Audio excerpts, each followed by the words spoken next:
Hey, hello, what's going on, guys? All right. So, let's see. Once again, changing up the setup a little bit here for today. So, please do let me know how everything's sounding once we get some people in here. We know how everything looks, how everything sounds. It's kind of interesting that there's some light flicker. Are you guys seeing the light flicker here? And you might be able to see it a little bit here as well. It's kind of strange. Sounds good, Mike said. Okay, that's good. Because like in OBS, there's no light flicker, but then when I'm seeing it here on StreamYard, there is some light flicker. So I don't know. It's weird. You can also, well, I don't know if you guys can see it or not, but at least on my screen, like the lights behind me, and then also the Apex logo on the opposite corner of the screen, like the red and the YouTube logo there. I don't know. Mike said all appears fine around. All right, so long as you guys aren't seeing it, because it seems like it's like bright colors, especially bright red, is flickering, which could be a problem because there's obviously a lot of red in this kit. So we got the high resolution Astray kits to build today, and of course, most of the inner frame is already built. So there's what we got with that. Yo, hey Korsama. So let's see, put this over here to the side. Speaking of which, Crow, I believe you built the regular high resolution Astray kit, if I remember correctly. I skipped the original kit, so this is my first experience with the high resolution Astray. Skipped the original one just because I wasn't really all that into it, but this one looked pretty intense. I had to try it out. This part here, this extra part, I believe is part of the backpack. But otherwise, as you can see, the pre-built frame does not include the arms because we're just going to be building the frame for those entirely from scratch, or just entirely as kind of normal you would build a frame. This is pretty interesting, though. The way that the frame moves here at the leg, how that white part kind of in between there is just like floating freely between the red parts. You do have some metal inside here as well. Crow said he did, and it was fantastic. Well, yeah, I have always heard that the kit is very good. It's just that the design of the Astray is not really my favorite. That's why I skipped the first one, but this one looked pretty cool. We got some metal in there. If you guys can see that shiny bit at the back of the thigh, that's also metal, but not a whole lot of metal in there. It's really only a few bits here and there. Tim said, what's up? Building a Daban Super Gundam today. Pretty good. That one looked kind of interesting. Dylan, hello. Isaac, hello. Let's see, Rowan, hello from the Philippines. Hello. Somebody said hi from Japan as well. I know Crow's in Japan, but Martin said hi from Japan. Hi. Awesomeness said Baba Booey. Hello. Paul Horn. Hello. Santiago. Hey, guys. HY said water decal Zoids now. I don't know what that's about, but all right. Hi. I wish it did had the normal Astray arms for the price that it comes out with. Yeah, so in case anyone's wondering, that's a good point to bring up that, yeah, you do not have the original arms included as an option. You can't build them. You do have some leftover parts, but nothing that would allow you to build the full original arms, I believe. That said, I didn't really look at the leftover parts that closely. But there's been a number of times I've heard people mention that you can't build the original arms, so I'd imagine that's the case. Well, you don't have the frame, for one. That'd be the main problem. You do have a bunch of hands, though. So it looks like you have like a lot of the hand parts from the original kit here on this runner, so those could definitely be useful for, just kit bashing, something else, anything 1/100 scale. And yeah, you have like a bunch of leftover parts here, also including the armored Schneiders, because the hand parts for this kit are just the hands from the Perfect Grade kit, actually. And these Armored Sniders are the same as what was included with the Perfect Grade. So you have those. You got some stickers and stuff too. We'll see if we get to those. But let's go ahead and get into the build. There's DT Warrior. Hello. Morning all from Michigan. Hi. Hello from Indonesia. From Cebu, Philippines. I really want to visit Cebu in the Philippines someday. A few people there from Indonesia, Taiwan. I know that because of the time that I'm streaming now, that it's kind of difficult for people in this hemisphere or in America to tune in because it's in the morning on a weekday. But yeah, that just means that more of you guys over in Asia, where it's evening now, are able to tune in. Morning from Texas, Canada. There's some people from this side of the world as well. Hey all, Powered Astray, Powered Red versus Hulkbuster. Yes, it's kind of interesting. Speaking of Hulk, I just saw the preview this morning. I don't know if this has been out for a while. Maybe I'm just late to seeing it, but I saw a trailer for the She-Hulk movie for the first time this morning. Played as a YouTube ad. All right. So in the morning, in the weekday, is your working time, D2R? Yeah, I understand it's probably working time for a lot of people. But let's go ahead and get into this. So I'm just going to follow the instructions. Normally, I would kind of, build it in whatever order I particularly wanted to, but I'm just going to follow along with the instructions for this one. But how are you guys all doing? Afternoon from the Netherlands. Just grabbed some kits from a local store in Amsterdam and picked up my online hobby order. Just on a side note, let me see. Are any of you guys, is anyone watching on Twitch? I think this is maybe the first time or one of the first times that I'm trying using StreamYard with Twitch. Okay, there you go. Reverend Dark. Okay, I was just wanted to make sure that I could see any comments that come in from Twitch as well, and I can. So there you go. That's good. Okay, thank you for helping me to confirm that. So we're starting off with the torso here for this. And how are you guys doing? I know for some of you, it's morning time, so you may not be working on building anything at the moment. But for any of you who are currently working on building something, what are you working on?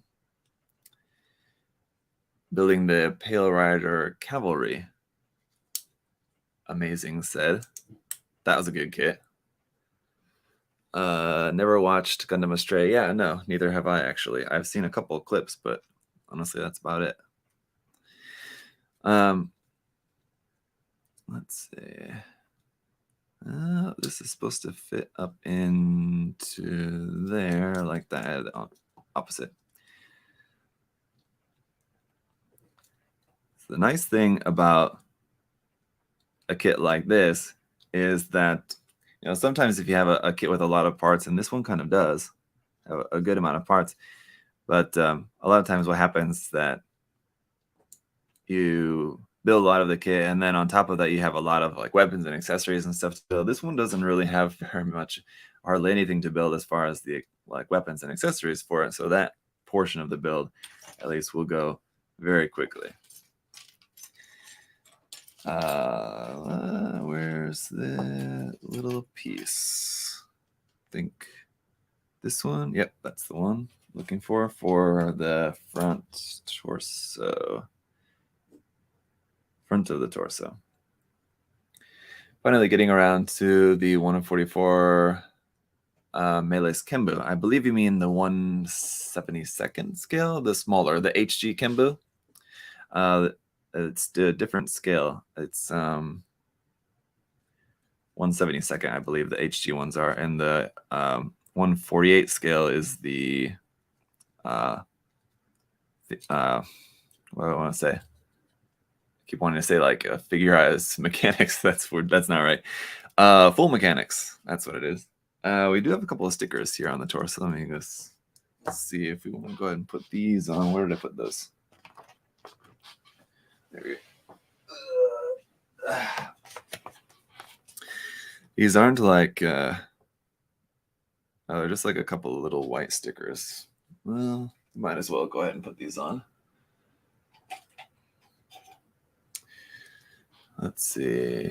My brother just finished the HG gold frame. It's a good kit, would recommend. Let's see.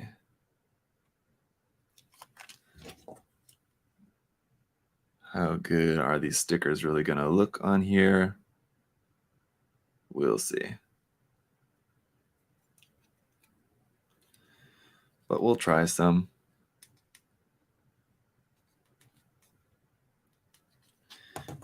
And we'll see. Just bought the RG Unicorn kit. Can you recommend an easy mod for it? For the RG Unicorn, any easy mod for it? Oh, I don't know. I mean, it really depends on what kind of modification you're looking to do, I guess.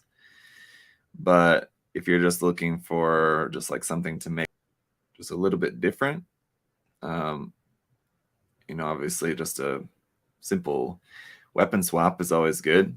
Changing the weapon with something different. There's a yeah, it really depends on what you want to do. But some of the like what are they called? Sorry, I'm kind of drawing blank. System weapons, which are now available like as Gundam base exclusive items. If you can get some of those system weapons, there's a lot of really cool sets available. High-res R100 scale. Yes, that's right. So they're basically master grades. Hey, what's up, Chris Pabs? How's it going there? Do you have an opinion on the Nielsen Works PG Astray? I heard really good things about it. Cyril, actually, I own 2 of them, and I've not built either of them yet. I have the blue frame one that has like all the weapons and stuff included, like the extra weapons, like the missile pods and stuff. And then I have the gray one, like the grayscale one, which includes the flight pack.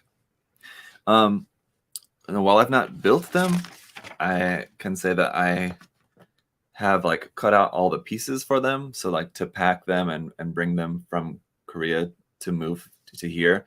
They're big boxes, so they take up a lot of space. So what I did was just cut all the pieces off the runners to save space, and just put all the parts into bags like separated by sections. So like all the arm parts into one bag, like the left arm parts, right arm parts, torso, head, like that. So I just bagged everything up. I did that for like a few of like my much larger kits. And I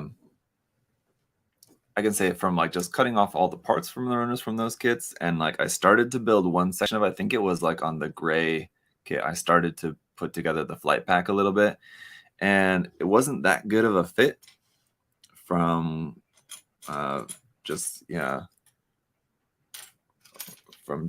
kind of starting to put the kit together.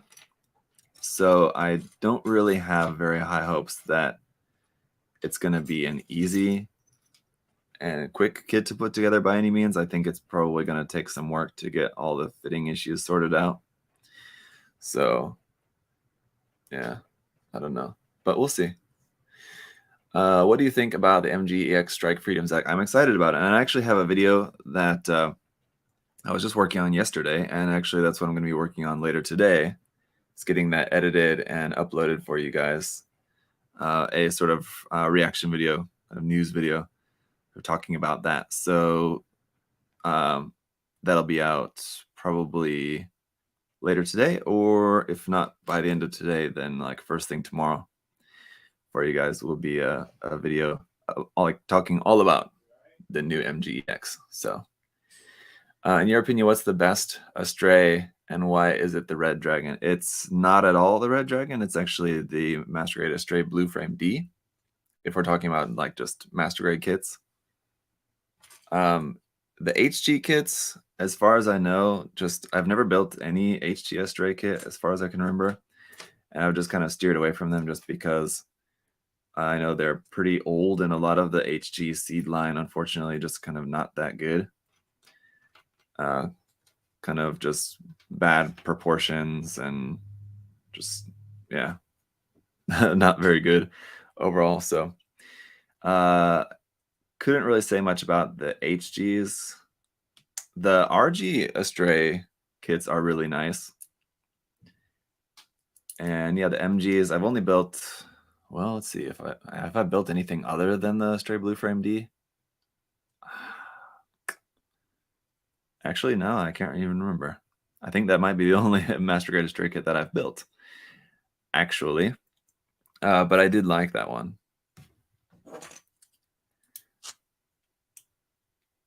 The HG Astray did not age well. Yeah, I would imagine not, just because most of the HG seed kits, like I said, I don't think have aged very well, just because they weren't that. I mean, they weren't like ever great to begin with, as far as I know. Just because they came out at a time when HG kits were just not as nice as they later came to be immediately after that. With like the HG age kits were so much nicer, and what else was like right after that?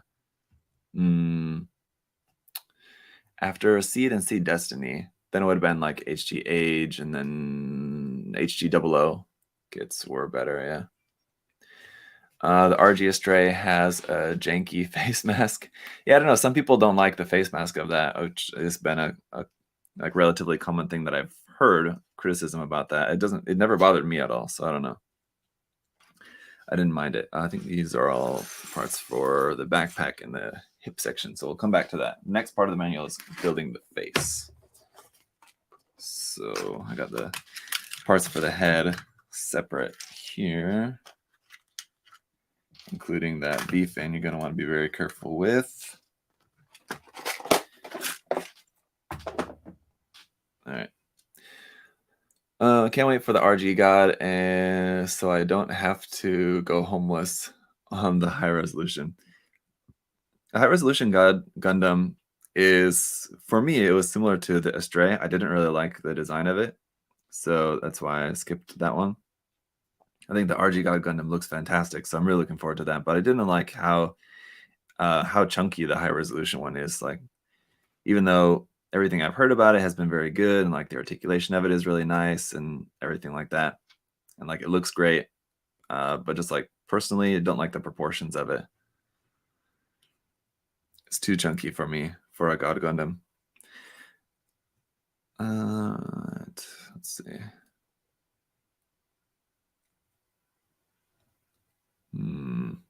Oh. Wondering why this piece was not wanting to fit on the back of there. It's because putting it on upside down. So this part fits over the front. That slots into there. Then what? This one first. And tiny little V-fin. Well, not tiny, but the connection of the V-fin is always small for the Astray, just because it fits on right at the very front edge of the head. There we go. It's looking really good, I gotta say. It does look very nice. Hey, Dianjo, is that a live build that I see? It is. Thank you, thank you. Let me zoom in so you guys can see up close. I don't know if it's gonna focus that close. Should. Head there. Anyway. Yep. Ah, that's better. There you go. So that's looking nice. And the torso there, that gloss black looks really nice. I think I have it maybe not pushed down all the way. You can see how the red's like sticking out on the top here. It doesn't look like it's sticking out quite as nicely over on this side. Well, I guess it is. That's about as far as it's going to go, I guess. All right. So anyway, That's looking good. Okay, moving on. What's next? Starting on the legs. Well, I have all the parts here for the waist and the backpack, so I'm just going to skip ahead. I said I was going to follow the manual, but these parts are just kind of sitting here. So I think I better go ahead and just get them built and out of the way. And then the arms will be last. Okay. So this part fits over here. And let's see.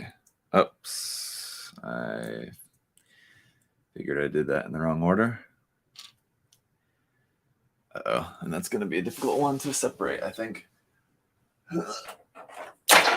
Oh, I knew that was going to happen too.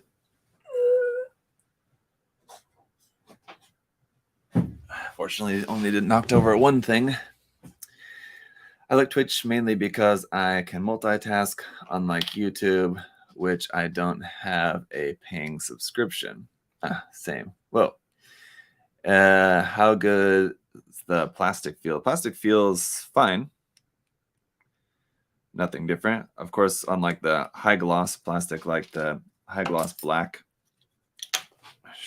you're going to want to just be careful with that, because that high gloss plastic tends to fracture easier than non-high gloss plastic. It's like when you're cutting off your nubs and stuff, like you can crack and tear the plastic easier. That's what I mean. If you guys have ever built any kits that have like high gloss plastic in it, then I'm sure you know what I'm talking about. And where's the other piece here? It's hiding somewhere. Should be another little red piece that goes over the top of here. Where is it? Did it go to... Here it is. Strange that I figured exactly where it would be, because that's I put the parts in a different way. So you guys have seen me use these boxes a lot, and normally in like this section here is normally where I put the skirt parts, but because of how many parts are included in the arms, I kind of had to move it around a little bit differently. So like these are leg parts here, and the skirt parts I had put up in this section. So anyway, yeah, it was easy to find. Yo, is it true that the manipulator uses the PG Strikes? Yes, the PG Strikes and or the PG Astray, because they use the same parts. But yeah, the hands are from the PG kit. Yep, that's true. Backpack or side skirts. Back skirt, that's what this is actually. So double check, make sure there's no specific order for these. So that goes this way. And this one here. All right. Let's see. Didn't realize this was a model. I thought it was a toy. I may have to get this. Stolo says. Is that on there all the way? Yeah. Let's see. And this one. Onto there. Interesting. That goes on there, and this one on top of that.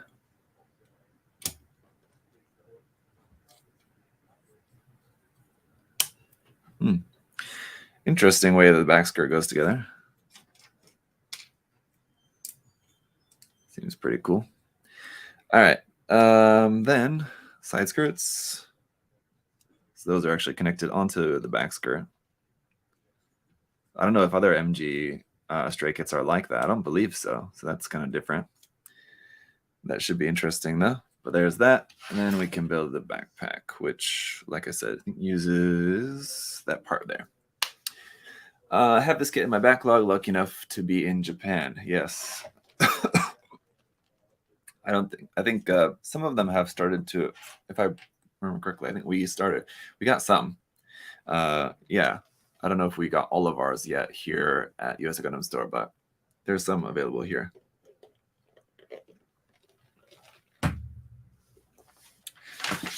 All right, hang on. Mercenary, what up? Yo, you don't need to cut them. What do you mean, Green? All the parts I already cut off and removed all the nubs and everything. I did all that ahead of time, so that's already done. Let's see.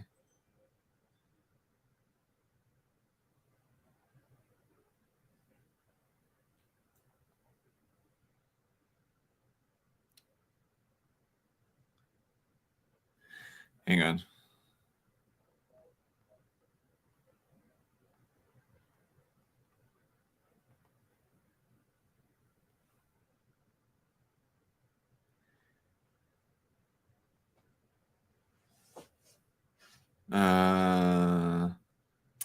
Okay. My wife and I were trying to decide or trying to figure out this morning recently, like where we live, where we've just moved to. They just recently changed like the garbage pickup days for like yard waste, and she was saying this morning as we were leaving that she thought that it was still on Wednesday for the regular yard waste, and only large yard waste was changed to Friday. And I said, no, I think they're both changed to Friday. So she was texting me about that. We're still trying to figure out who was right about that.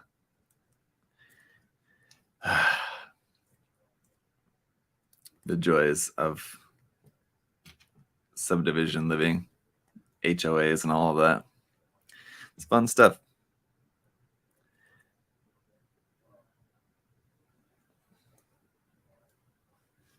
Let's see. We need more RGs of Astrays.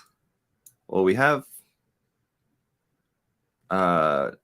2 standard release, right? It's just the red frame and the gold frame of Matsumina, right?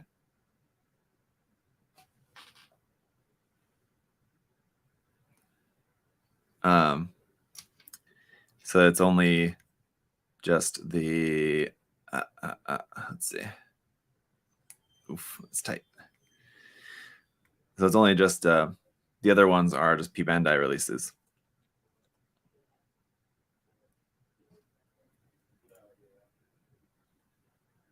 Let's see. Is that right? That right? What are these parts going to? Somewhere I missed putting these parts on somewhere, or what?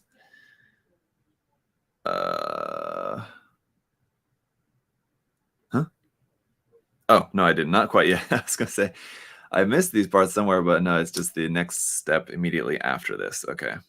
So I need to put the backpack on first, then we put those parts on. So okay, what were we doing with this? Those look like that. We plug this onto the backpack.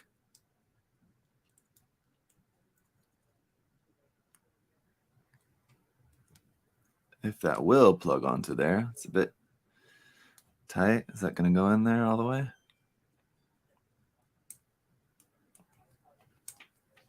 Yeah. It's like not wanting to plug in all the way. Let's see.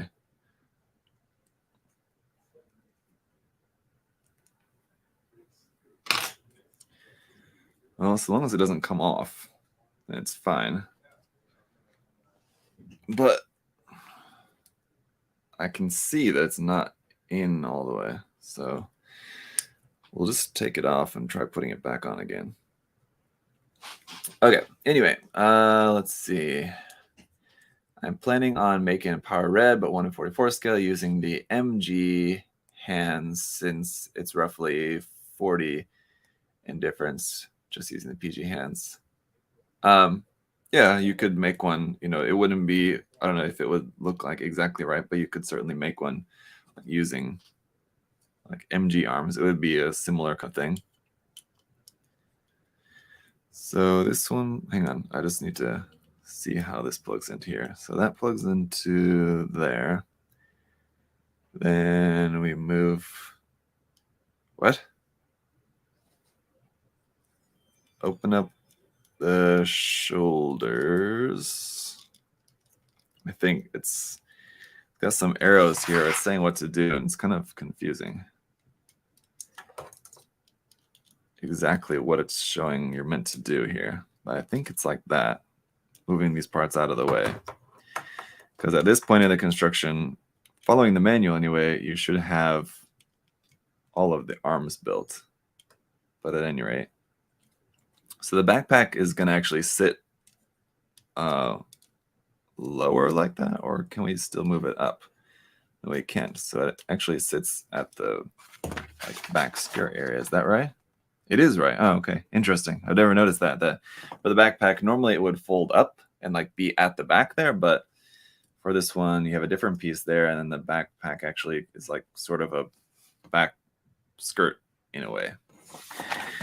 Interesting. And thank you, Imran, for the super chat there. How am I gonna get some old model kits? Do I wait for them to reissue it, or does old model kit keep producing? I'm kind of new to Gunpla. Well, yes. I would recommend just waiting for Bandai to reissue them, because for a lot of stuff, if they're kind of older and harder to come by, that means probably if any shops or people that have them, they're probably going to be charging more for them.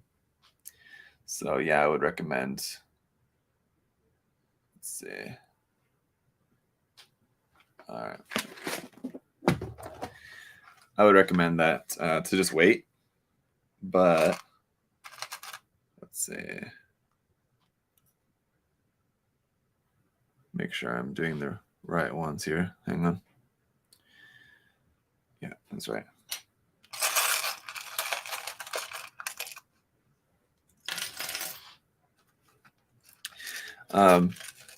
But yeah, Bandai will keep producing no matter how old the kits are. They still will reproduce them from time to time. So even if it's a kit that originally came out like in 1992, it'll still get reprinted.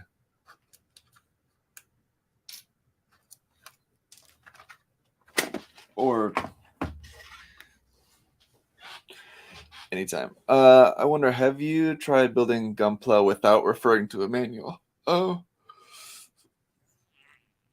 I don't think so. Even on like the most simplest kits, even if it's like a kit that I've built a number of times, I'm not sure if I would, like, for example, I think the good example would be like the HD Origin Zaku, as I've built, I don't know, probably 10 of them at this point. But I still don't know if I would want to, or if I would feel comfortable about building one without using the manual, just because I would be able to figure it out. I'm sure I could do it, but it would just take longer, because on like for stuff that's like left and right side specific, I would probably put something together, and then later I would realize, oh wait, that should have been on the other side, and I'd have to take it apart and put it back together again. So just using the manual saves time to avoid any mix-ups like that. Break is over. Till next time, Youngbloods. Sorry, DT Warrior. Thanks for stopping by. Bellamy Tan said the sound of parts clicking each other. This one? Even FGs get reprinted. Yeah, of course. Which Zaku variant is your favorite design? Ooh, that's a tough one. I don't know. There's so many. I really like a lot of the MSV ones, like the Mine Layer, or like just the high mobility type Zaku is pretty cool. Zaku 2, I should say. The Desert Zaku, and like different variants of that. The Zaku Cannon. There's a lot of really cool variants of it that I really like. It would be really difficult to choose one favorite one. And then like the Ace Pilot MGs that came out. Most of them were just recolors. But there were a few, like there was that version of the Shin Matsunaga Zakutu that had like the double spiked shoulders instead of like the one shield shoulder on it. So there's some really cool variants there too. Mr. Steal Your Girl. What's the price of this kit? I don't remember offhand actually. But yeah, high resolution kits usually more than $100 for sure. Just because they include some plated parts and metal parts and high gloss parts and all that stuff just kind of adds to the price. So our leg here. Yeah, this part's going on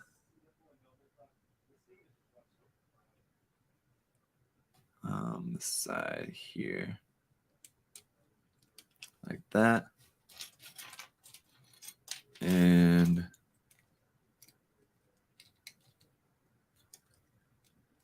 there.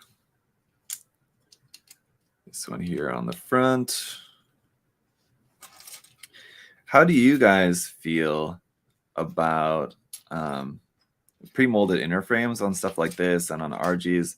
I know, like, for some people, they don't really like it because it kind of takes some of the fun out of like being able to build the frame yourself. But on the other hand, I'm sure some people do like it just because, you know, there's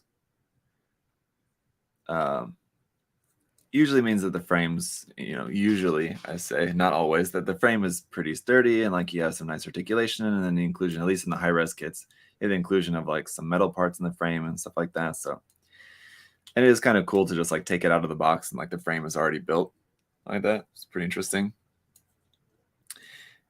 It's a pain to take apart to paint the pre-molded inner frames. Yeah, I guess if you wanted to paint this, like this kit in particular, yeah, taking apart the frame to paint, yeah, that would be difficult. Either that or just like some terrible masking and or hand painting, just a lot of work either way. Yeah, I didn't think about that aspect of it, but yeah, that's for sure. Fortunately, with like the RG kits, most of the frame ends up being covered up. So like you usually have to do some like painting on the frame, but I don't think you would have to like do a lot of taking things apart.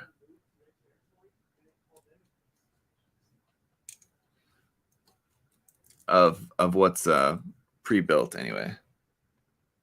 I'm wondering why these parts wouldn't fit together, because I was putting them on backwards.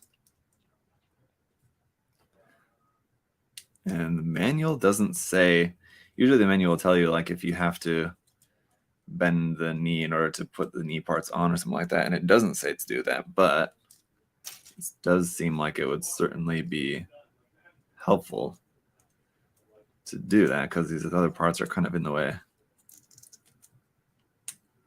Okay, there we go. So yeah, kind of tricky to get these parts on here on the knee.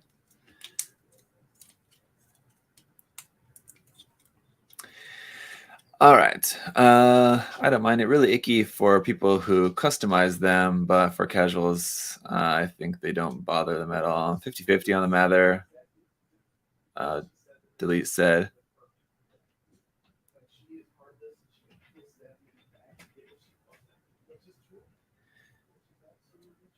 They've gotten rid of discount codes. Yeah, Chris, not Chris Pams, Chris Z there, his question about the coupon code. Yeah, so if you guys missed the last episode that Adam and I did on the USA Gundam TV channel, we talked about that.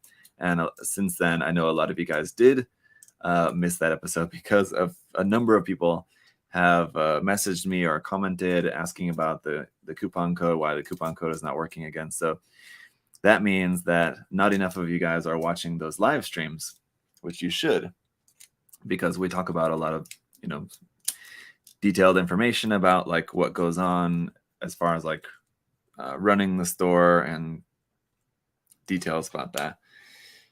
So you guys should definitely tune in to those live streams because it helps you to just kind of stay informed about like what's going on here, store related matters. But yeah, just because of the cost of shipping everything, is going up. So we kind of had a couple of options, none of them really good. And one of the options was to just get rid of the coupon codes, and that seemed like it was kind of the best among a number of not good options to choose from. So, like, for example, it was either that or like raise the cost of shipping for you guys, like when you place an order, instead of like the flat rate shipping, which is now, which I believe it's $9.99 now, if I remember correctly, then it would have to be like $10.99 or $11.99, something like that. So rather than making you guys pay more for shipping, we opted to, just get rid of the discount codes. So yeah, unfortunate, and there was not really any good option. But with the cost of shipping going up, and that's like the cost of shipping for us as a store, yeah. And we were holding out too. I know like other stores that did have discount codes had already stopped using discount codes. I don't know, months ago. And I would assume it's kind of related to the same causes. So we were holding out and to, hopefully not have to do that. But, there's only so much that you can take losing money on shipping stuff. So, yep, that's the deal with that. Sorry to say. But, still trying to, I know, at least like speaking for Adam, just because this is not something that I have any control over, but speaking for Adam, we're still trying to just make sure that, just the costs of the products themselves are, as fair as we can be with those. And, we don't mark up stuff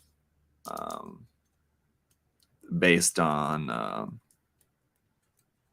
like availability or based on demand or anything like that. So anyway, yes. All right. Where's that piece? There it is. There is top and bottom of that piece. That should go like that.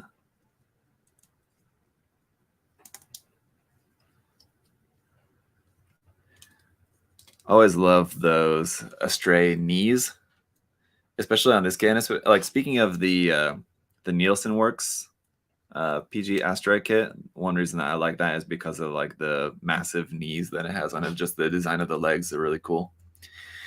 Often the stream is at an odd time of the day. Yes, sorry about that, Mercenary, but just because that before, like in Korea, I could stream at night, which was like nighttime in Korea, which would be like a daytime here in the US, or like in the morning Korean time, which would be like in the evening for in the US, which worked out pretty well for like live streaming by myself.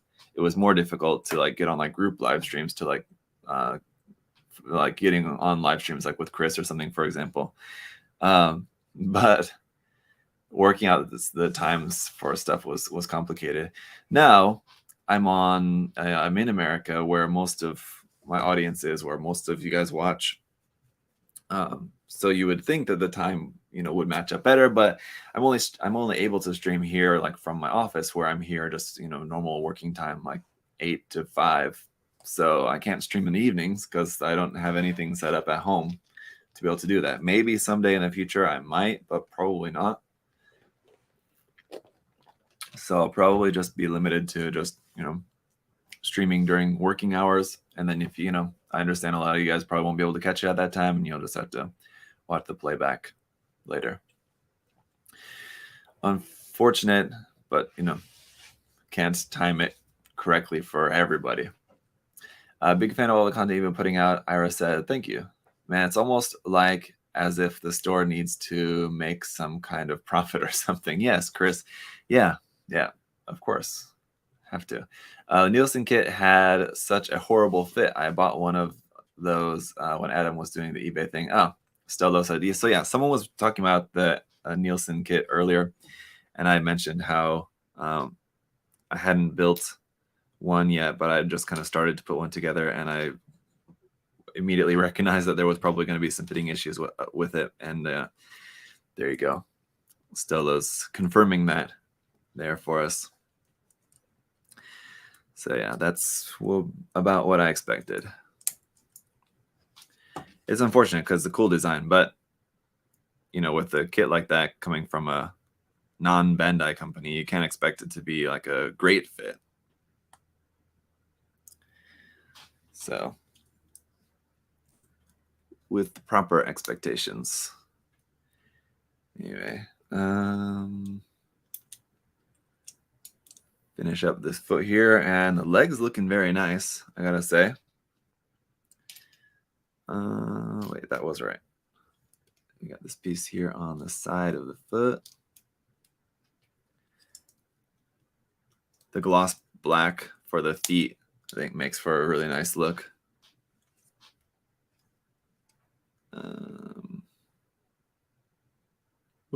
Wait a minute. There we go. It's going to slot into there. All right. We'll figure something out. Yeah, I know. If it's just like a talking live stream, like if I just need to get on and, you know, don't need to be building anything, I don't need to like have like a full setup like this. If I just need to just be able to get on and just talk, Chris, that's something that I can do from home, you know, just depending on the time. So that's easier to do if, you know, if all we're doing is just talking. Just the time, it just makes it's just it just has to be a time like after my kids are asleep is the main thing, right?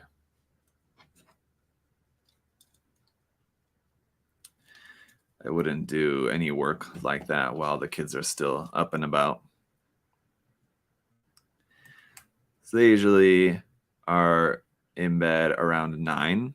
So if it's like after 9, like Eastern time here, which I believe that's like 8, after 8 for you, Chris.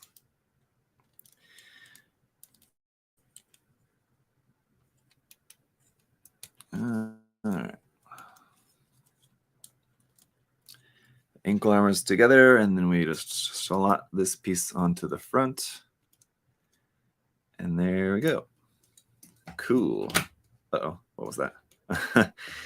Pressed that down, and that had a kind of weird sound to it. There we go. Anyway, there's our one leg done. Yeah, it's rough to balance this hobby with kids. Indeed, it is. But fortunately, like when you're talking about like little kids, like if you have like a new baby, you know, they sleep a lot. So that gives you time, you know, while they're sleeping. But I know there's always something to do. The other, like, I guess the other trouble with that is that while they are awake, they wear you out. So then when they go to sleep, you're usually pretty tired and want to sleep as well.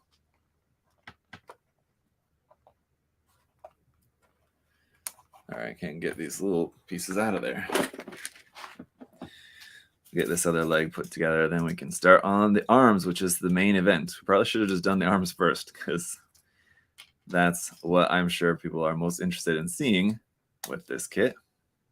But we'll get there here in just a few moments. Let's see. Oh, that was the right piece that I needed. I was just putting it upside down. All right.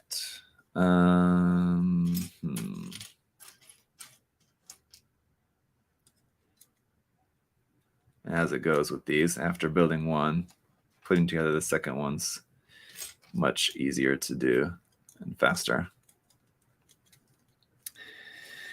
Ew, Azaku stream hazardous, Cookie said. Yes, it is. I know. I've been meaning to stream so much more than I have in the past few weeks, but I'm telling you guys, like, just getting adjusted to everything here has just been a difficult process, like getting adjusted into working in this room in my office here, just because of like the space limitations and stuff, working around that.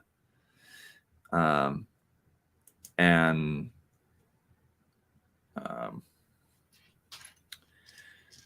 trying to have what I would really love to do and what I was hoping to be able to do would be to like to have a permanent space like for live streaming, so that permanent, and then like a permanent space for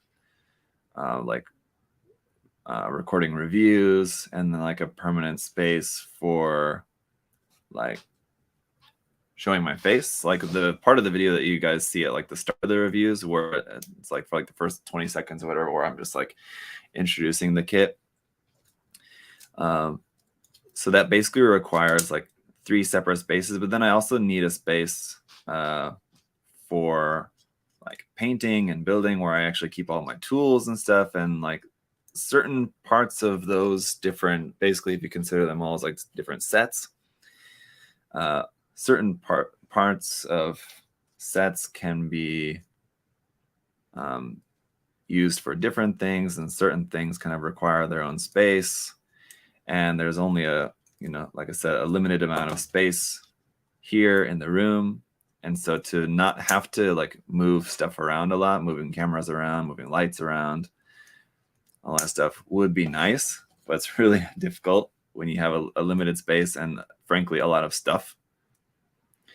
It's like all just the model kits and tools and equipment and everything with a limited space, you know, it's just kind of hard to work with everything. So that's been a challenge, and that's why like every time you guys see me on like a live stream, the setup's different every time, because I'm still like experimenting, trying to figure out what's like a good setup that, you know, looks and sounds good and is convenient for me, so that I don't, you know, have a lot of work moving stuff around, getting everything reset up again every time, because then that makes me not want to do it. Of course, I want to be able to, you know, do my reviews and everything easily. I also want to be able to live stream more with you guys. But if, you know, if it's a chore to get set up for it every time, then, you know, I'm going to be less motivated to do it. So anyway, that's just kind of been one of the things that's been difficult to get sorted out for me, but it's getting there.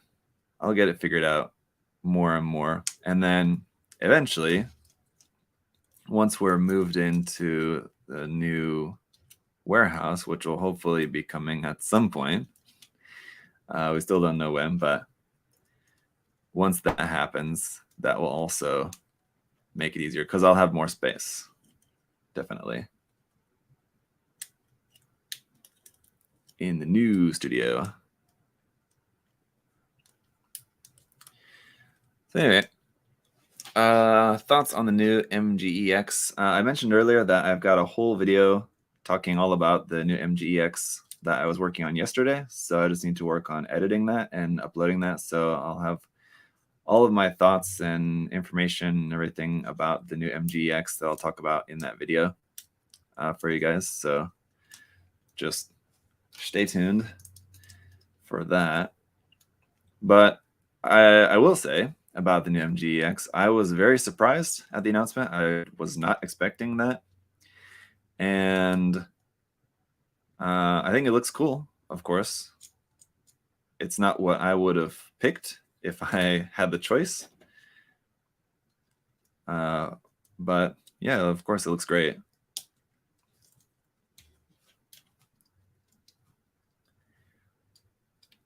And unfortunately, it's going to be quite a wait until it actually does come out. I think when it was first announced, I thought they said it was like coming out in like spring, but now it's not going to be coming out until November, which means for us, like in the US, it probably won't be here until December, more likely. So,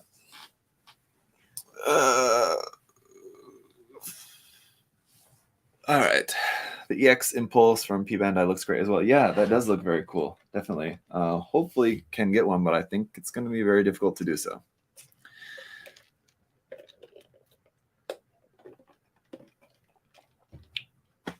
I just don't know their English. What do you mean?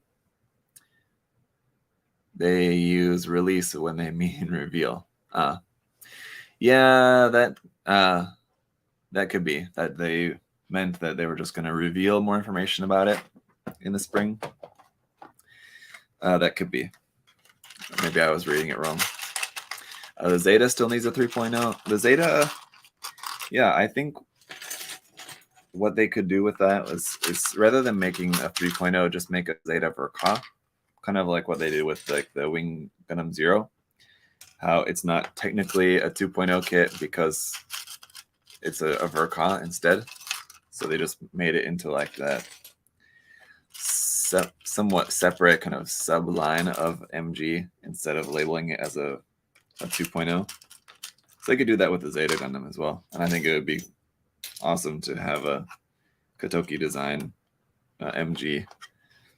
And then it would, basically be a 2.0 just without the 2.0 title on it.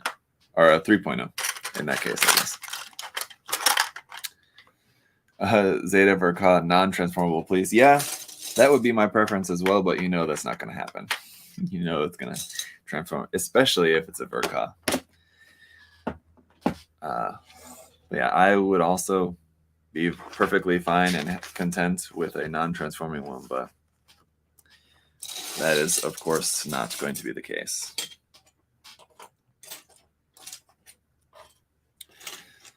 Alrighty. So let's get started on the arms. And with this, that goes into there. Oops, that's not right. That's the one.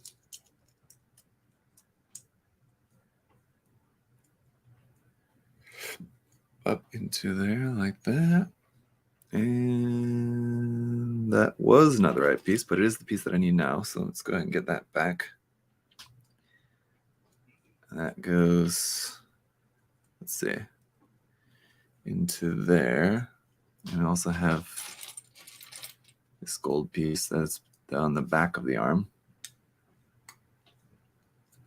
On that. The gold does look very nice, I have to say. Anime Chagram. Not sure if I'm pronouncing that correctly, but he said, yo, nice to see you. Thank you. Nice to see your handle there.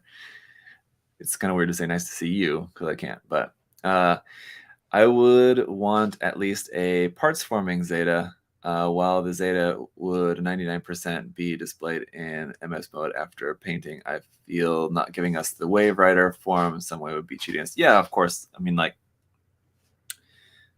I personally would be totally fine without a transforming Zeta, but I know the majority of people, even if they, aren't interested in transforming it, would still want it to at least be able to do the transformation. And I could understand how, yeah, people might feel kind of cheated or whatever if it didn't. So, yeah, that's why I mean, of course, they would have to make it so it transforms. Or what would be really the best way would be to include parts for making a transforming frame or a non-transforming frame. That would be cool.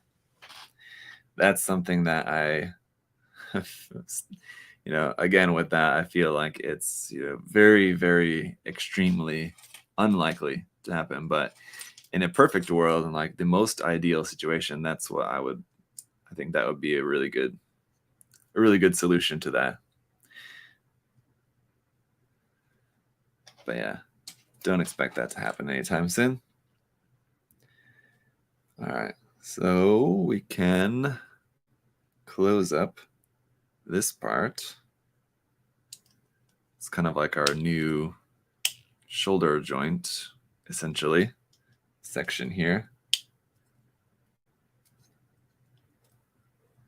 It's pronounced animechagram. Okay. Okay, I got it. Yeah, right. Anyway, Jay, what's up? Good morning. Apologies that it's morning, like I mentioned in the Discord before.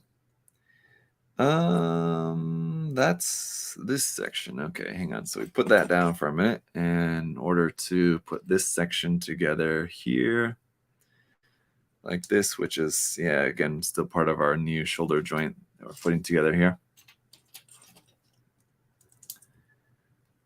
That's like that.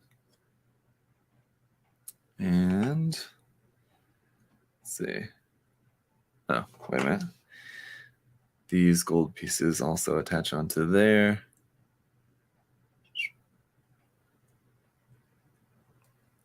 Like this and this. Like that, right? It looks a bit weird, but that's right. Ah, so those like fit into there. Okay, hang on.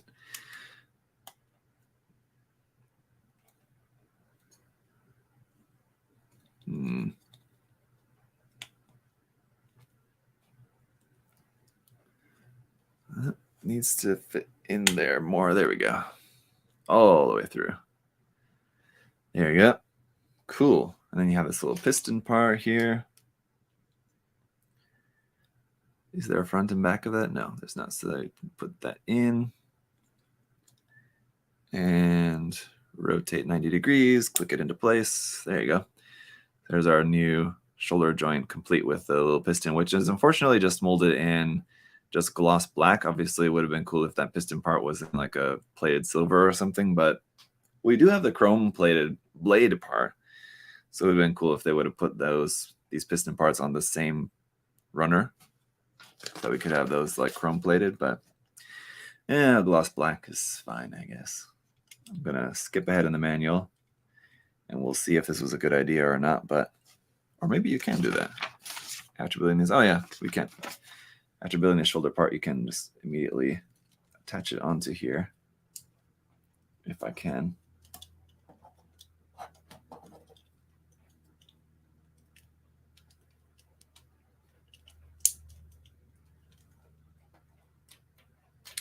There we go, like that, I guess. Zach, do you still have that resin inlay? Of course I do, Chris. How would I not have that, kid? That's my retirement investment, that kit.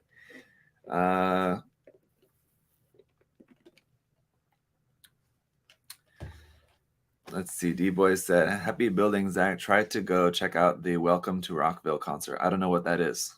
What is that?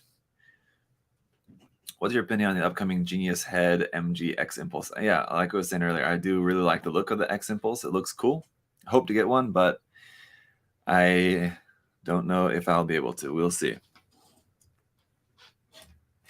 would be great if I can, but it's always a challenge, right? As I'm sure those of you guys who are living in the US know, trying to order stuff off the USP Bandai site is not always easy, especially when doing it for mobile. I missed a couple of pre-orders because I was trying to do it for my phone, and just like the mobile site just didn't want to work. But where is this piece? I'm looking for. That's not it.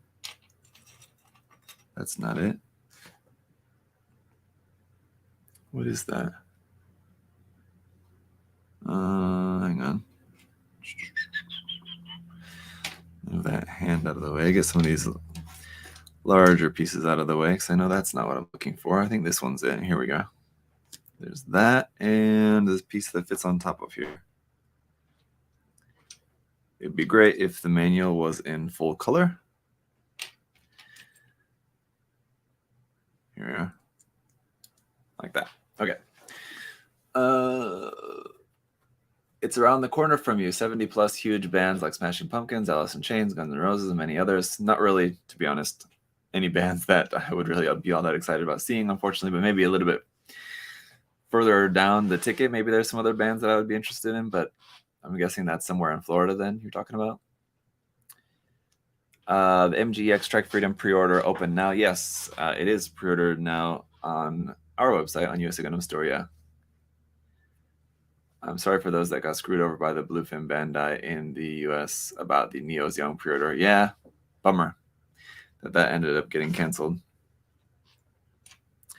But after they just kept delaying and delaying and delaying it, I guess it's probably for the better to just go ahead and just call it off rather than making people continue to wait, wondering, if and when it's ever going to actually come.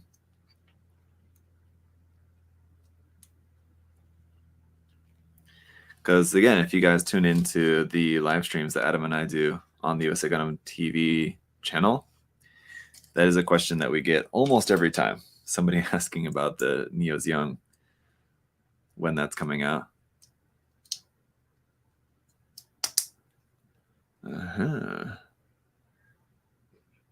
Okay, let's see.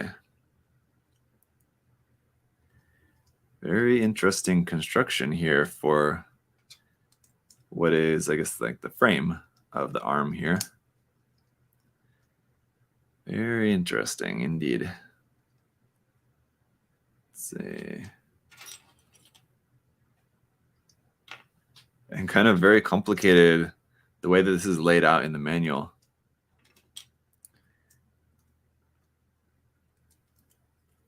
I built my fair share of kits, so should be reading stuff in the manual should be pretty easy, but this one kind of really jumps around a lot. If you can see here, like you're building this step, then this sub-step to go inside that step, then this sub-step is over here on this side, so it's like on the left side to right, and then right to left. So it's kind of bouncing around a lot. It's kind of weird layout. But we're getting through it. Fortunately, Bandai makes it pretty foolproof. Even if you were like skipped a step or something in the manual, it would obviously not fit together correctly if you were somehow doing it wrong. Then this piece here.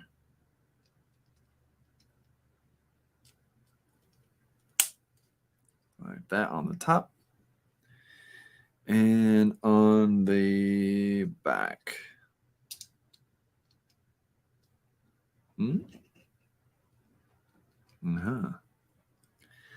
That one there. This black one. Top of there, very nice. One thing that I've seen a lot of people do, well, I guess not a lot, but I think I've seen a couple of people do it already at this point, is to kit bash this kit with the Sengoku Astray MG kit, and it looks really cool.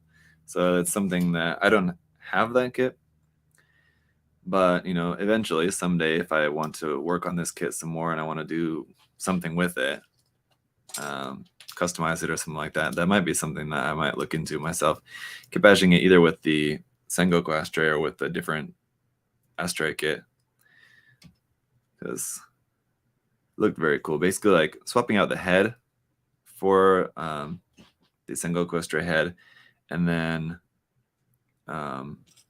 what's this? And then like putting like the parts of the arms, like the arms, the shoulders of the Sengoku Astray onto this kit, like either onto like the shoulders or like the forearms as this kind of gauntlet parts. Narrow, wide part down. So it looks very cool. I don't know if you guys have seen that. I've seen it, like I said, I think a couple people so far already at this point doing that with their builds. Around over there on the Twitterverse. Okay. I thought I put this part on there wrong, but I guess not. So that goes onto here.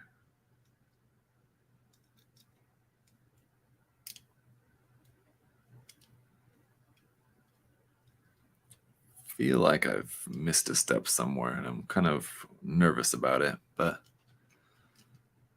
let's hope not.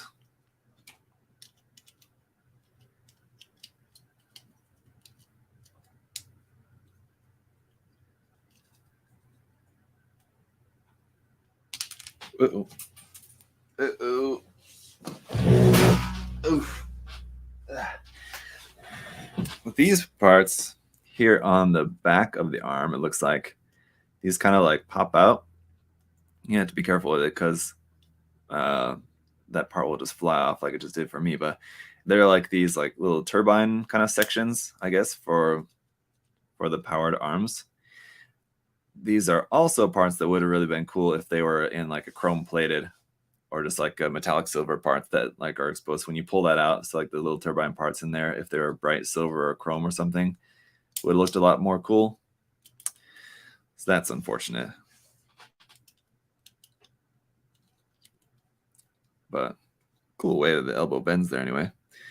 So we got all that. Then what's next? Hand parts. So the hands, yes, as we were talking about earlier, these hands are just from the Perfect Grade Astray / Perfect Grade Strike.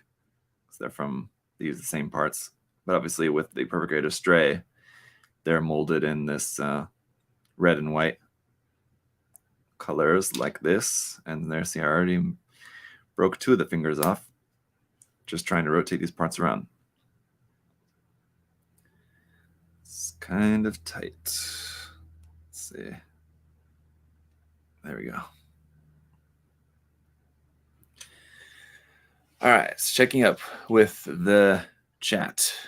D-Boy said, hey guys, don't forget to drop a like. Yes, thank you. It'll be appreciated. My local shop was on the money when Bandai was building a 3rd domestic factory. Yeah, it was something that, and we talked about this too, just right before they announced that they were making a 3rd factory. So that's something that we had just recently had been talking about on the live stream, Adam and I. Somebody asked a question about something about like Bandai's production, and we were theorizing that, you know, they need to make a 3rd factory. So I'm not saying at all that like, oh, Bandai saw our live stream and decided to listen to us because we mentioned. I don't think that I'm not saying that we had any, part in that decision on Bandai's part, but it was a interesting coincidence. That said, it wasn't like it's not like it was a difficult prediction to make, because like it's pretty obvious that right after Bandai made their 2nd factory, then they were immediately still not able to keep up with demand, even with the 2nd factory. So it only just kind of made sense that they're gonna just have to go ahead and just make a 3rd, source more stuff to China or something like that.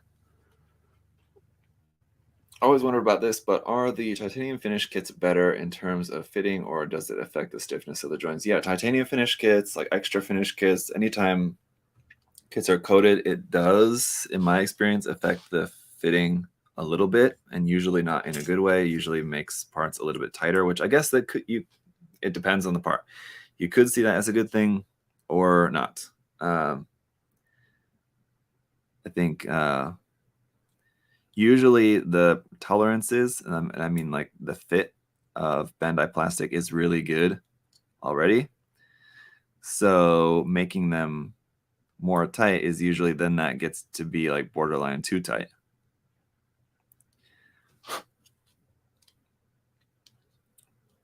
But there are like some certain cases where certain aspects of some kits, could stand to be a little bit tighter. So sometimes it helps, but most of the time it ends up making things too tight. That said, like I've not had like a kit where, because it was a plated kit, that like everything was too super tight and like the kit was just like you couldn't do anything with it because it was just way too tight. That's not the case either. It's just that it does tend to stiffen up parts a little bit when you have that plating involved.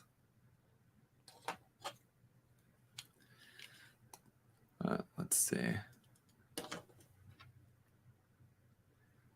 This is kind of like the part of the shoulder that basically everything gets connected up together with. So once we put this together, like that, this part pops onto the side, I think.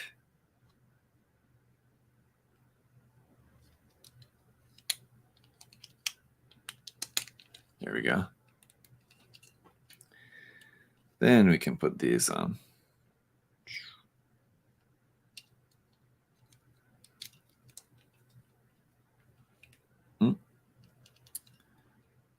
Can we? I guess that's right.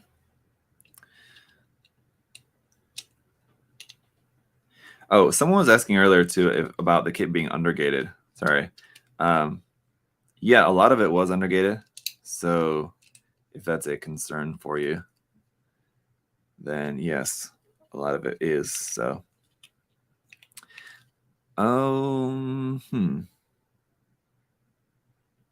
I forgot to put these parts on, didn't I?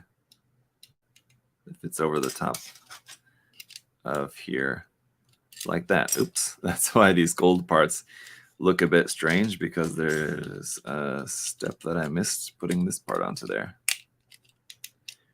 Right. Okay. There we are. So the gold parts seemed like they were not fitting on all the way. It seemed like there was like a little bit of a weird kind of gap there. I thought, okay, maybe they're just meant to look like they're kind of, you know, not flush on there, but kind of floating a little bit. But that's correct there. Now that's plugged up into there. One thing that is a bit, I would thought that with how big and heavy these parts are for the arms, that there would be kind of a little bit more like locking mechanisms going on with how these parts plug together, but there's really not. Everything's just kind of just plugged together, just kind of normal with just big thick plugs, and that's about it. There's not like any like where there's a little tab they have to put it on like upside down and then turn it to lock it into place, anything like that. So interesting. But there's the one arm. It's very large.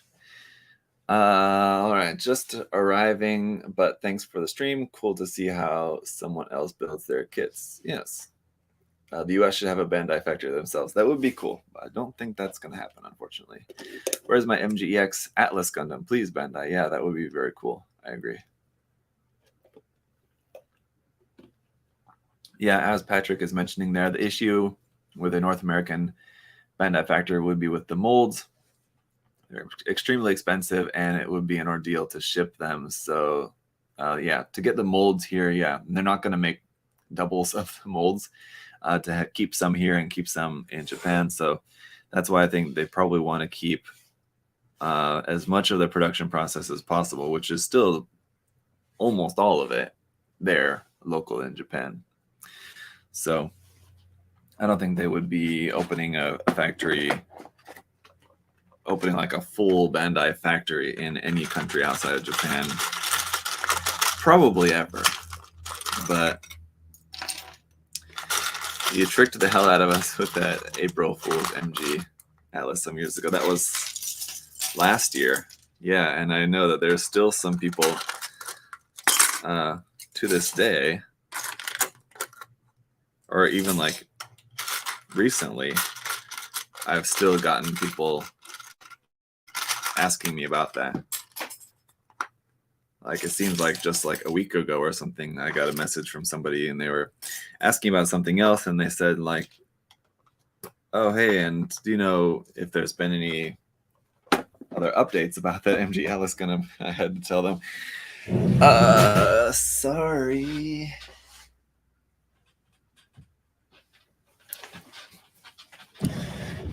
So yes, I do know that the effects of those practical jokes do last for quite a while. in some cases. All right, since got these shoulder parts are big, just go ahead and get this section put together first because it's easy. That said, these little gold parts aren't the easiest to get into there. Kind of tricky just because they're small. Yeah.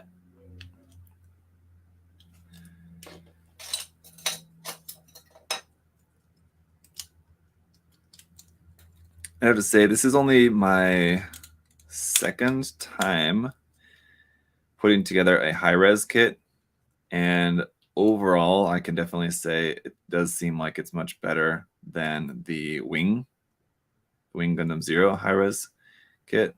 Like with that kit, I immediately had parts broken, and like that's just I was gonna say it's like a big complicated design, but then again, so is this. So I don't know. With this though, it definitely just seems a lot more solid.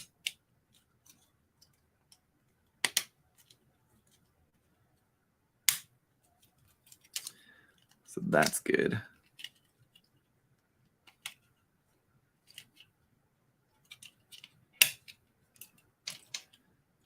All right.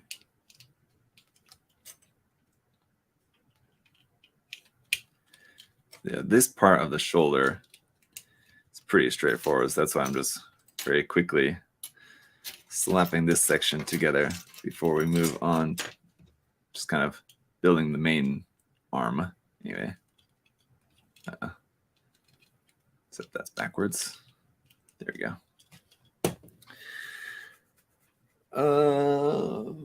Let's see. Meanwhile, here in Europe, it's tough to even get a flat top coat for my kits. Yeah, I understand that.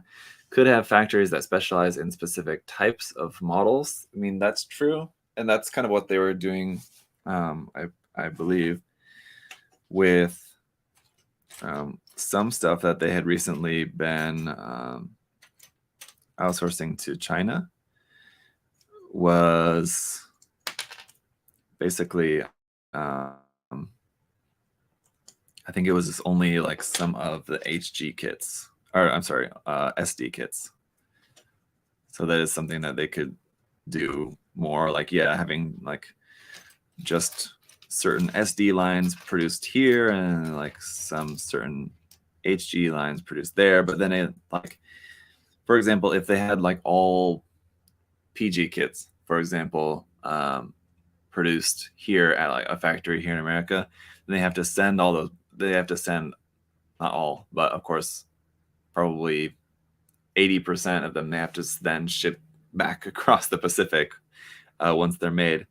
So, still, the countries that are buying most of what is being made in Japan is, it's mostly Japan, and then after that, it's China, Korea, Southeast Asia, where Japan is much more close to, just physically in terms of their location.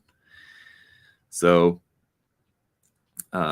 if Bandai were to start producing more stuff here in America, I mean, then logistically getting that stuff back to Asia and Southeast Asia, that's far and expensive, especially with the cost of shipping being what it is these days.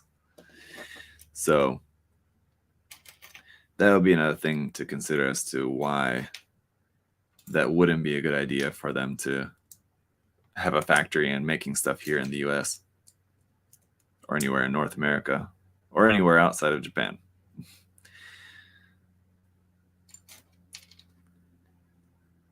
Just would be very expensive logistically. All right. That. Oh, can't forget about the piston part here.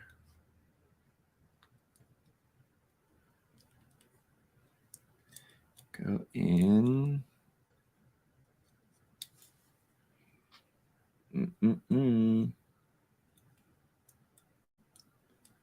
There we go. Okay. That.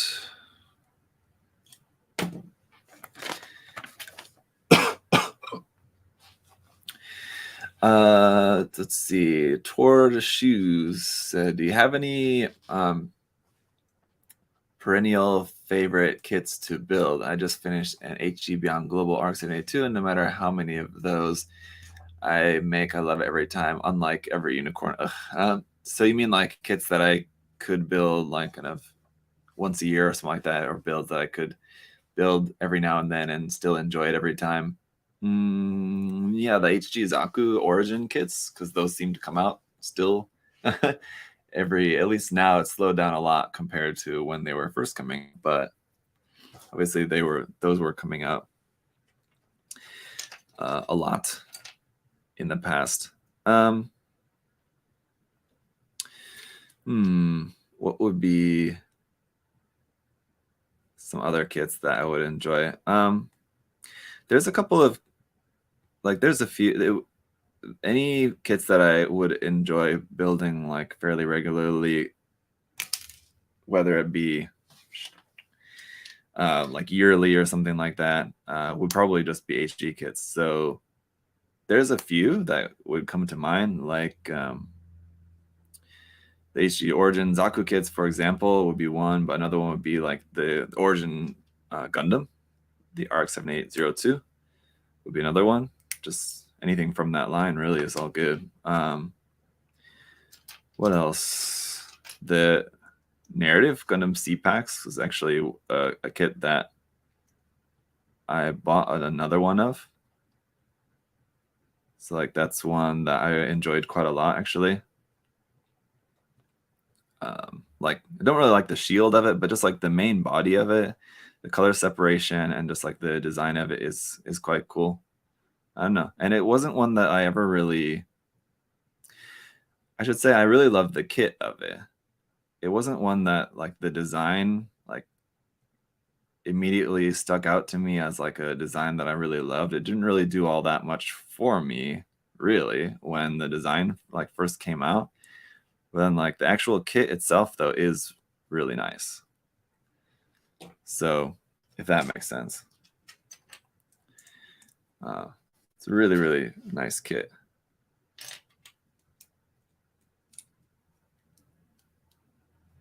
What else? I don't know.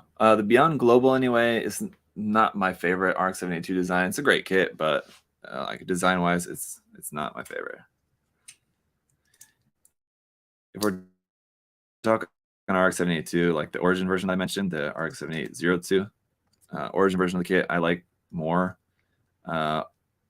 Alternatively, the just the HGUC Revive kit, I like that one more as well. Or yeah, I guess those would be my favorites. I was gonna continue on, but I'm definitely not going to say the G40. That one's that was also an interesting kit to build, but definitely not among my favorites, like design wise. So, anywho,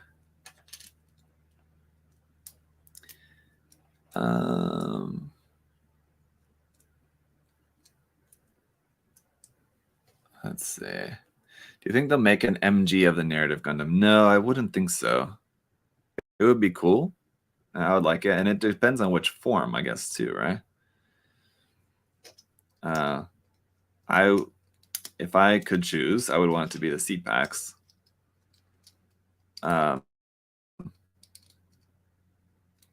C-Pack.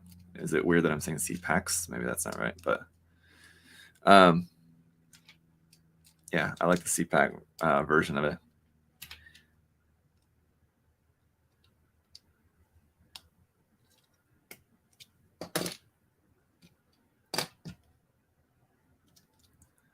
See, what's your thoughts? Somebody else, Mr. Steal Your Girl. I've mentioned this a couple times. I know maybe you missed it, or it was before you were in the chat, but my thoughts on the MGEX Strike Freedom. I have a full video on the way for you guys talking all about that in detail. That video will be coming out. I recorded it yesterday, so I just need to work on editing and uploading that. So that'll be out soon, but I think it looks cool. Basically, let's see.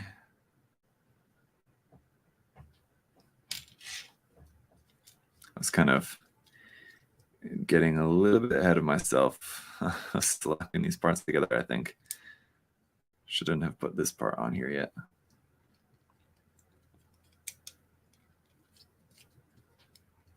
There we go.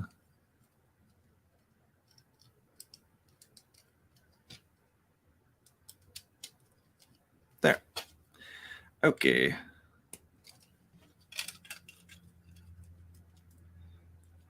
Narrowed MG is going to be a real feat to do if done as its core fighter based on top of being able to transform. Saying, Tristan, ain't that just suit up Alex? Yeah. Tristan, who's talking about Tristan? I don't know. Oh, let's see. Helsting said the MG Jim is mine. Neither MG narrative Gundam and a Tristan would be a good MG. I would. I'm not sure how much of like an MG Tristan they would be able, if they were to make one, which I don't think that they will, but if they were to make one, how much they could base off of the MG 2.0 Alex. I'm sure probably some of that could be recycled for that. Obviously, it's like based off of that, but just because a suit like in the series is based off of something else, it doesn't mean that like the kits will be like a good match for like a really good example of this would be like the Shinanju and the Shinanju Stein. They don't actually share, like if you have the two kits, the two MG kits, they don't actually share that many parts, like some parts of the frame, and that's about it, because all of the armor is all completely different. So it could be the same thing like if they were to make an MG Tristan based off of the Alex 2.0, some parts of the frame could be reused probably, but not, that's about it probably. Could happen, but I highly doubt they're going to make an MG Tristan. If you look at just the HG line of kits, I mean, we had the Tristan, and then the only other kits to come out of that series were just P Bandai recolors, essentially. So there just was very little investment into Twilight Axis, as I think it was just kind of a very quick little thing that they just wanted to, put out, and yeah, not really make a whole lot out of that. Which is fine. I thought it was interesting, but yeah, it's pretty clear that Bandai wasn't investing a whole lot into that. The Stein is blockier and the Shinanju is a bit rounder. Yeah, right.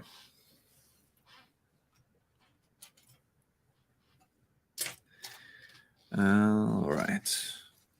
So like I said, it's the weapons and accessories for this kit are pretty minimal, of course, so this section won't take all that long. It's just basically the sword, and that's it. So there's our handle, and got these very nice plated gold parts on here, and our plated silver part for the blade with the inscription. Let me go ahead and zoom in.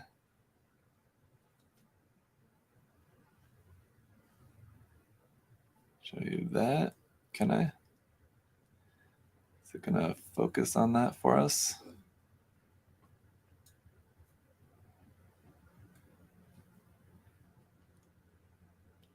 Sorry.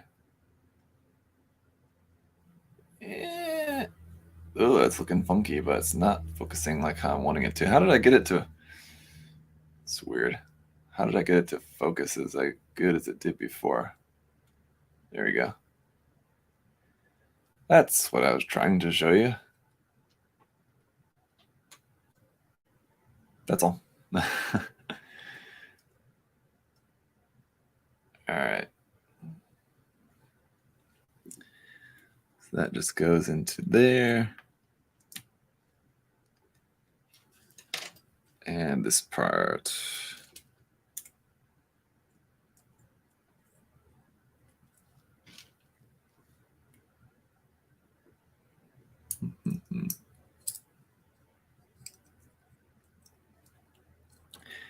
Red frame. These hands are rated E for everyone.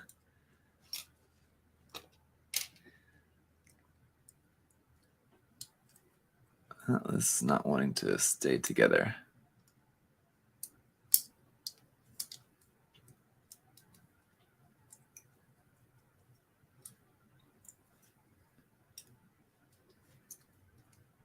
There we go. It still feels a bit weird how it's fitting together there, but all right.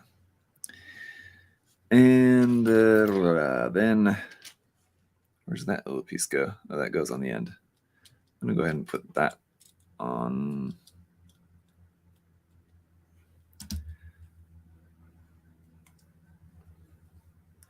It's more nice gold on there. And these red pieces here go on the end. There and there. Oh, but I forgot about the gold pieces that go inside of there, of course. So gonna have to take that off again.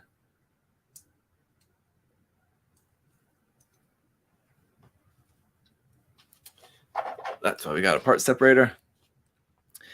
Might have to be a resin kit for the narrative interest in. Yeah, that would be cool. I could see like at some point some company making a resin kit for the narrative Gundam. For the Tristan though, I just don't know. Even as like an obscure resin kit, I just don't know if there's anybody who really has the motivation or, you know, even the profit motivation to produce something like that. I just don't know who that would be for, who would be asking for that, you know what I mean?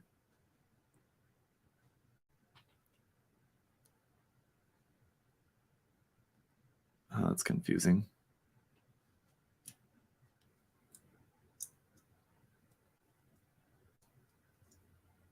Shoot. There you go. And with these pieces,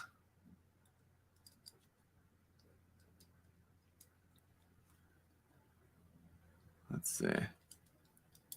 Oh, why is that zoomed in again? Sorry, guys. Sorry about that. There you go. Just putting these red pieces here on the sword scabbard. And that's gonna be about it. I'm just about done here with this. That section, sword goes in. Pretty nice tight fit there. See, this is K12. This is our connection piece there for that. And goes onto there. Like that. Goes onto there like that. And this attaches onto the back here, interestingly. And you can attach this onto either the left or the right side. So that means if you were crazy enough to get two of this kit, you could have two swords on there, which could be pretty cool. Oh, forgot this piece. Fortunately, it's an easy one to put on there.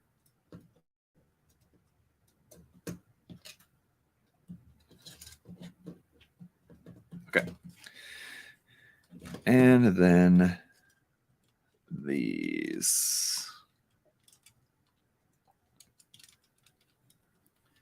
beam saber handles, which store in the backpack / back skirt for beam saber handles. And then the only other parts left here, that's just your action base adapter there and your beam saber effect parts. And that's it. So there you go, guys. We have all the stickers. I will maybe throw a couple of these on here, but I can assume that they're not going to look very good. Like, for example, this big dragon one here, which goes right on the front of the shoulder. Oh, it's pre-cut. Just interesting.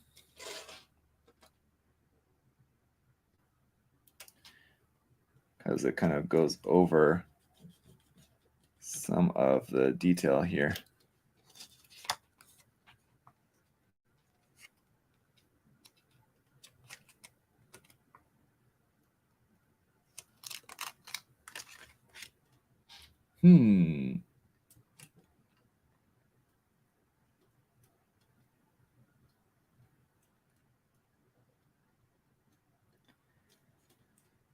Very interesting. Really doesn't end up looking that good on there. But there it is. And it's a tight fit. A little bit kind of hanging off the edge. I'm just going to go ahead and slice that a little bit if I can.